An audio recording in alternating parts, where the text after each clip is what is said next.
One of the books that I found most fascinating in my childhood was Enid Blyton's The Faraway Tree. Remember, whenever you would climb to the top, you would enter a new land. Some days it would be a magical land. Some days it would be dangerous. Some days mysterious. Some days strange. And some days it would be chaotic, confusing, and totally mad. What was certain was that it never was the same. The world that we inhabit today is not very different. Technology has been the biggest disruptor. So you may master the land of AI ethics one day, and you realize that the tree has moved on. It is now the land of quantum computing.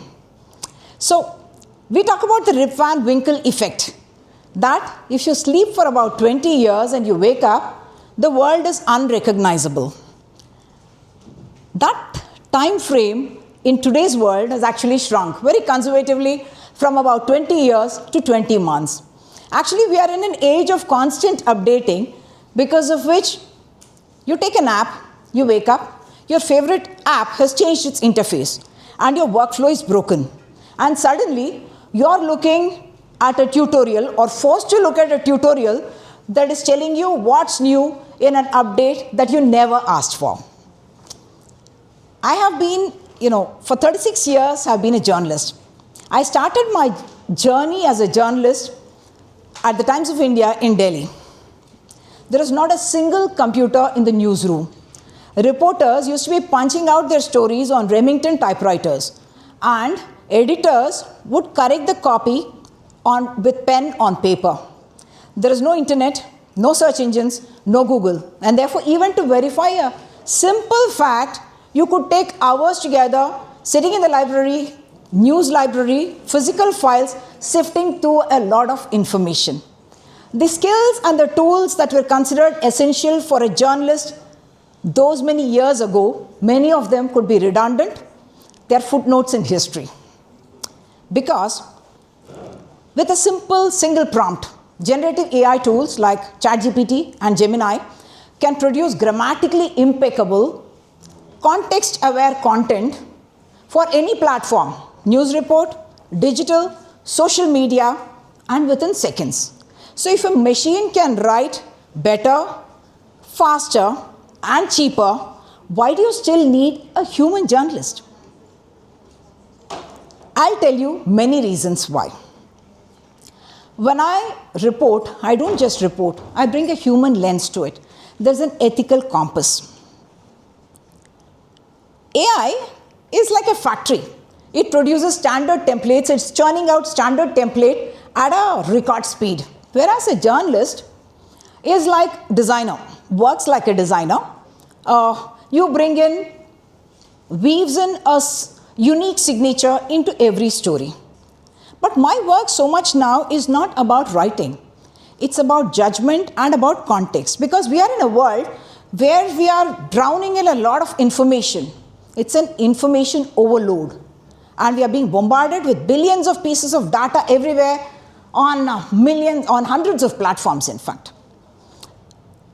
My job in this entire scenario is to make sense of it, tell you what matters, to tell you what is ethical, what is credible, and what is dangerous to ignore.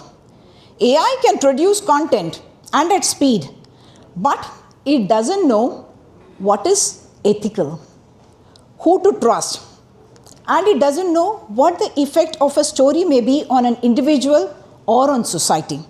And in the era of fake news, when we are saying about threatening of not just reputations, but also democracy itself or of social fabric, credibility becomes the currency. Credibility matters, trust that's been built over decades matters, because in the coming years, not even the coming years, in the coming days or already in our present, the biggest crisis is going to be the crisis of credibility. Who to trust? What to trust? That's going to be the biggest kind of crisis that we are going to be facing.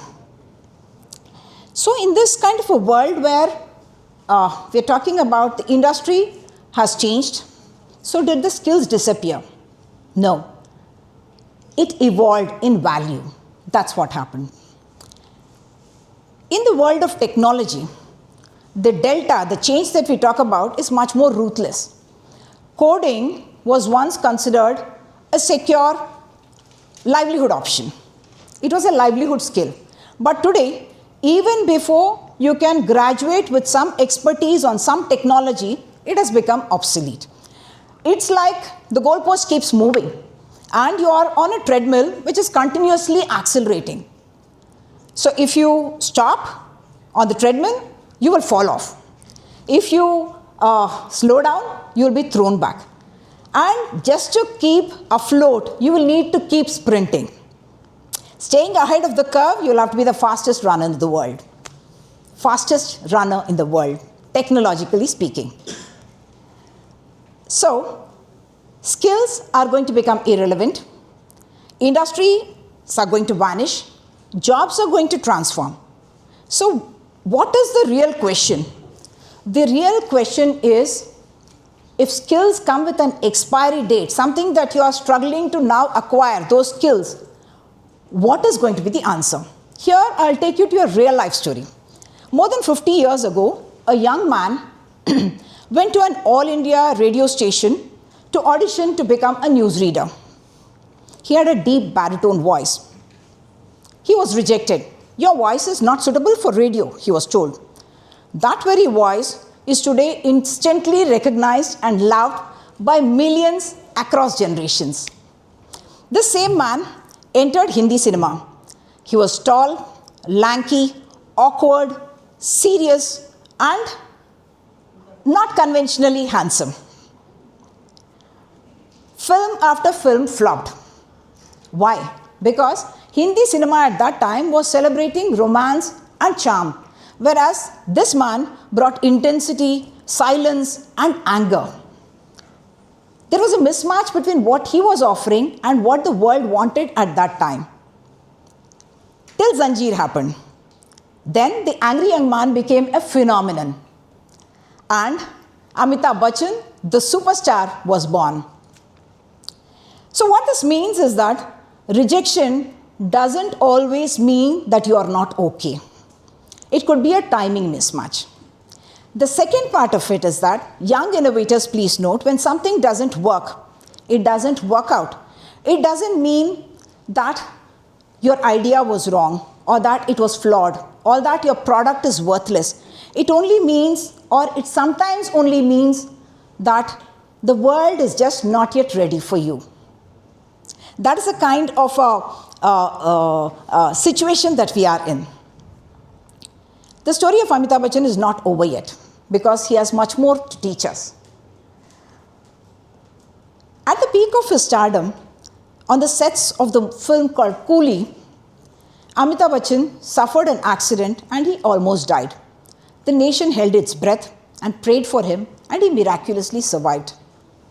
But there are more downturns and reverses. A series of film flops.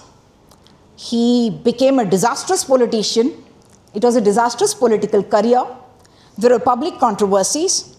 His company, that's called ABCL, collapsed. And he was on the brink of bankruptcy. So Amitabh Bachchan, so much was the situation that he was in was so desperate that he had to go to filmmakers and ask for work. The superstar knocking doors, asking for work. And this is something that's happening not on his terms, but on their terms. Soon, Kaun Banega Crorepati, all of you are familiar with it. Kaun Banega Crorepati came along. Many people said, this is a step down for Amitabh Bachchan from the big screen to go into a small screen. But Amitabh Bachchan looked at it as a new craft. That single decision resurrected him, because he was willing to let go of yesterday's identity. He was willing to unlearn, relearn, not talk to people, talk at people, but speak with people. Listen to them with empathy not his imposing kind of an intensity. He was dealing with them like someone, not the aura of a star, he still had the aura, but he was doing it as someone to who you could speak to and you could relate to, and he was speaking to you as someone who could be your neighborhood uncle, your professor. That is the reason why from a 70s angry young man, superstar, who became a failed politician, failed businessman, and then he becomes a television host who is loved by your grandparents, your parents, and you as well. In his 80s, Amitabh Bachchan is still relevant because he's still learning, he's still working, and he's still showing up for work. He is engaging with technology, he uses technology to engage with youngsters, and he's taking up roles that are challenging him. He's not fighting age, he's acknowledging it. Whether it is black, pink, pa, piku, all of them, he plays that elderly man. He is the epitome of what is resilience and what is reinvention. That is the reason why Amitabh Bachchan is relevant to each one of us today. All of us need to become Big B. I don't mean Bachchan, I mean a beta version. A beta version of yourself. In technology, beta version does not mean that you are an unfinished product or that you are not yet ready. What it means is that you are open to updates. So whatever your mistakes, flaws, failures, wrong decisions, all of that, you should be able to look at it not as verdicts, but as data to be able to constantly update your model. Like the film Three Idiots told us, what? That if you're going to be learning in order to score marks, your learning will end when the exams end. If you're going to learn because you're curious, you will discover the joy of learning, and then you will be prepared for any kind of delta that happens in your life. Let's take the example of Pullela Gopichand. Someone who was a badminton great. In his playing years, he learned a set of skills. He suffered a serious injury and people wrote him off, but he made a comeback because he had discipline, he had excellence, and he had that fire. He came back to win the All England Badminton Championship. And in his second innings, Pullela Gopichand moved from being an Arjuna to a Dronacharya. Incidentally, he has won both these awards, Arjuna Award and Dronacharya Award. So he became from a master player, he became a master builder of players. The line that runs through all this is those values of excellence, of discipline, of that fire. Only now he needed to make his words imbibe that very fire. But not everyone is able to move from one greatness to another kind of a greatness. I have seen the rise and fall of giants, whether it is corporate czars, political leaders, sports heroes, film stars, social media icons, either because they were not able to adapt, to be able to evolve, or to become beta versions of themselves.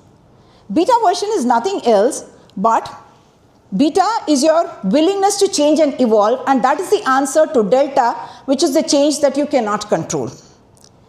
Or life throws a googly at you, sudden and unexpected.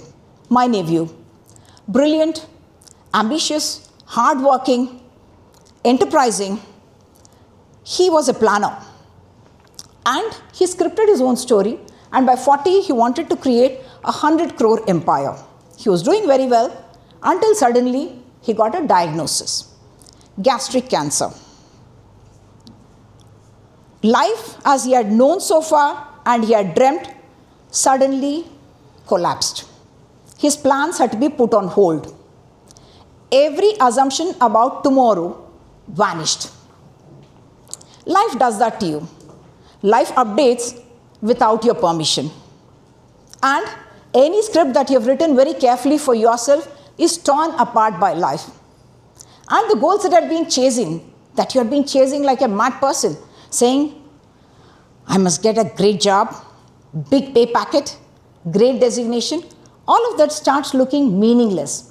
And slowly, what reveals itself to you very quietly is three things.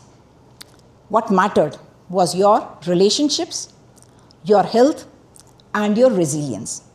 So, even as I'm asking you to be a beta version of yourself in this world that is full of delta, I'm saying pay attention to three things.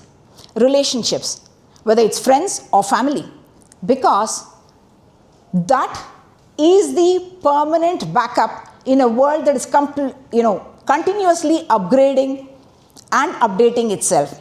The upgrade will require a kind of a backup, and the permanent, only real backup is actually your relationships. What I must also tell you here about relationships is that the treadmill that we spoke about, if you fall off the treadmill, these are the people who are going to catch you. Second is health. The mind, the brain, and the body. This is the premium hardware that is running your incredible, precious software. Take care of it, pay attention to it. Because it's non-renewable and non-negotiable. The third one is joy and context. What you must remember is that what you already have, discover, cherish, value, and celebrate what you already have, and find the joy in what you already have. The second part is context. If happiness is the goal, it's not the people who have the most knowledge or people who have the most material things who are happy. It's the people who are able to zoom out and contextualize. Those are the people who find happiness. And therefore, I will tell you, go ahead, be ambitious to live a ridiculously good life. But remember, the delta will keep happening. Don't allow it to spoil your party. You become beta. Delta will come, you become beta. And I leave you with this. घड़ी बदल रही है, रूप जिंदगी. And हर पल यहाँ जी भर जियो. जो है समा, कल हो न हो. Thank you so much.